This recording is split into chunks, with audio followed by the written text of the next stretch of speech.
দুদিন আমি সেইভাবে ভিডিও দিতে পারিনি, সেই কারণটা কেন তোমরা এক্ষুনি জানতে পারবে। এই যে চলে এসেছি আমাদের এখানে শাড়ির দোকানে, একটা শাড়ি কিনে নিলাম আর এখানে ফল বাজার করে নিয়ে সোজা চলে এসেছি মায়ের কাছে। হ্যাঁ, সরস্বতী পুজো করছি এই প্রথমবার আমাদের বাড়িতে, তাই ওর বাবা পছন্দ করে গিয়েছে আর আমি এসেছি সেটা একবার দেখে নিই। এখানে এত রকমের মা রয়েছেন যে আমি কোনটা ছেড়ে কোনটা নেব।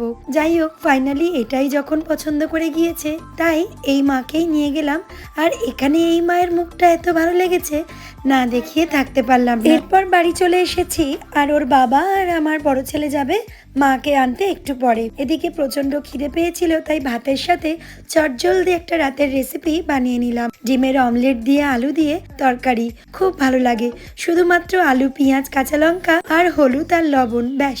এত সুন্দর খেতে হয় যে কি বলবো। ওই দেখো, তরকারি রান্না করতে করতেই চলে এসেছে মাকে নিয়ে। এই যে একটু বরণ না করলে কি হয়, প্রথমবার যখন মা সরস্বতী আমাদের বাড়িতে এসেছেন তাই জন্য একটু বরণ করে মাকে ঘরে তুলে নিলাম। ছেলেরা তো ভীষণ খুশি আর আমার আর ওর বাবার তো ভীষণ আনন্দ হয়েছিল।